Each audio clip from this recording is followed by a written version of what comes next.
Para kepikiran nggak sih, gimana kalau solusi buat semua masalah terbesar kita itu sebenarnya udah ada dari dulu? Nah, hari ini kita bakal bongkar gimana alam, sang inovator ulung yang udah riset selama miliaran tahun, ngasih kita contekan buat masa depan. Coba deh kita lihat sekeliling kita. Banyak banget kan desain buatan manusia yang boros, buang-buang energi, dan ujung-ujungnya jadi sampah. Gak efisien, gak berkelanjutan. Kita tuh kayak sibuk nemuin roda lagi dan lagi tapi hasilnya, ya gitu-gitu aja. Malah sering kali ngerusak. Oke, sekarang kita masuk ke intinya. Gimana kalau gue bilang, ada sebuah laboratorium R&D super canggih yang udah beroperasi selama, coba tebak, 3,8 miliar tahun, non-stop. Terus-terusan nguji coba dan nyempurnain desain. Dan laboratorium ini nyata, namanya alam. Terus di mana kita bisa nemuin perpustakaan solusi raksasa ini? Jawabannya simple, di mana-mana, di sekeliling kita. Dan inilah yang bikin konsep ini keren banget. Penulis buku yang jadi sumber kita bilang, dia itu anak kota yang nemuin alam di retakan aspal parkiran. Ini nunjukin kalau inspirasi itu nggak harus dicari di tengah hutan Amazon.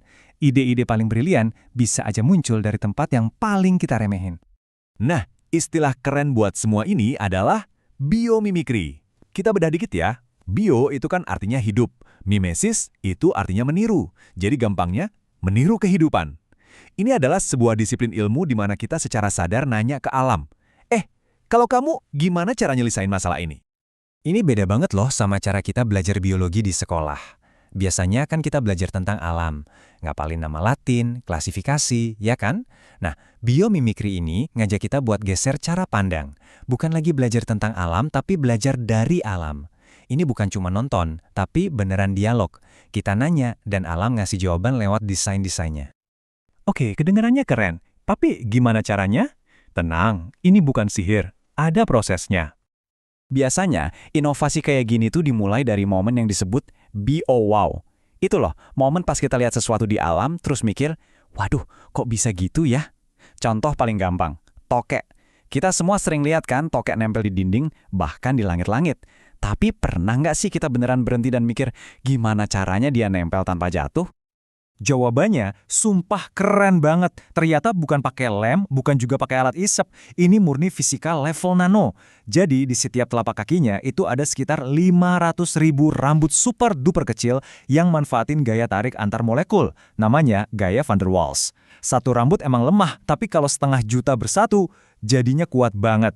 Bayangin alam bisa bikin lem super kuat tanpa bahan perekat sama sekali. Nah, seperti yang gue bilang, ini ada metodenya. Prosesnya bisa dibagi jadi 3 langkah simpel. Pertama, temukan. Kita amati dulu strateginya di alam, kayak kaki tokek tadi. Kedua, abstraksikan. Kita cari tahu prinsip dasar di baliknya itu apa. Ketiga, tiru. Kita coba terapkan prinsip itu buat mecahin masalah kita. Oke, biar lebih kebayang, kita lihat contoh nyata dari proses ini. Ada sebuah kisah keren banget dari Jepang. Kisah tentang kecepatan dan kesunyian.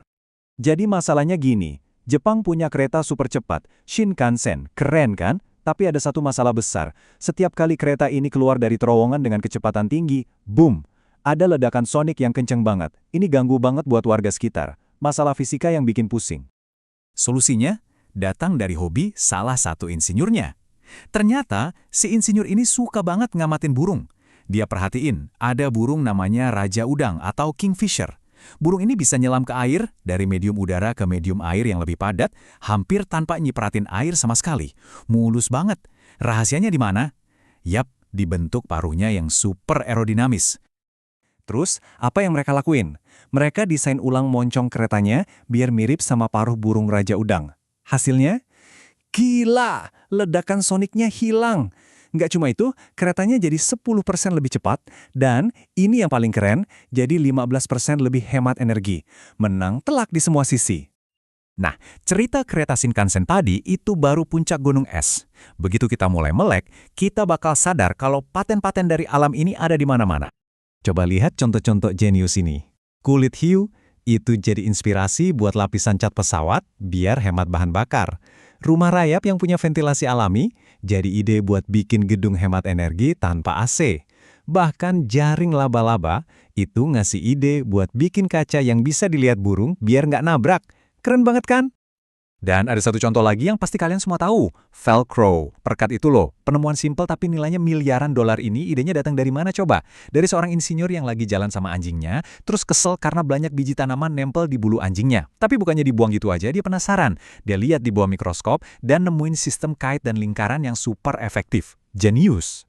Jadi, kita nggak cuma ngomongin soal produk-produk keren doang ya. Ini jauh lebih besar. Ini soal sebuah revolusi industri baru. Revolusi tentang cara kita berinovasi yang selaras, bukan melawan alam. Seorang ahli biologi hebat, E.O. Wilson, pernah ngasih perumpamaan yang nusuk banget. Dia bilang, ngerusak hutan hujan demi keuntungan ekonomi itu sama kayak ngebakar lukisan Mona Lisa buat masak mie instan. Kebayangkan, kita ini lagi ngebakar perpustakaan solusi yang udah ada jutaan tahun, yang nggak akan bisa kita tulis ulang.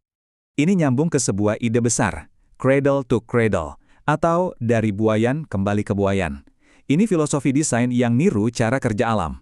Di alam nggak ada yang namanya sampah. Sampah dari satu makhluk hidup jadi makanan buat makhluk hidup lain. Daun yang gugur jadi pupuk buat tanah. Semuanya muter dalam sebuah siklus yang sempurna. Coba deh kita bandingin cara alam produksi sama cara pabrik kita. Pabrik kita kan seringnya pakai panas tinggi, tekanan super gede, sama bahan kimia beracun. Nah, kalau alam, laba-laba bisa bikin sutra yang lebih kuat dari baja cuma di suhu ruangan. Kerang bisa bikin cangkang yang super keras tanpa mesin pres raksasa. Dan semuanya itu pakai kimia yang bahan dasarnya air. Jauh lebih elegan kan?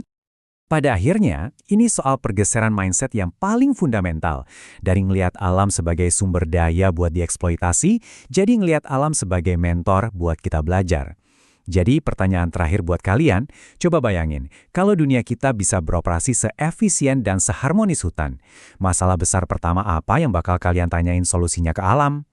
Coba deh dipikirin, karena jawabannya mungkin udah ada di luar sana, nunggu buat kita temukan.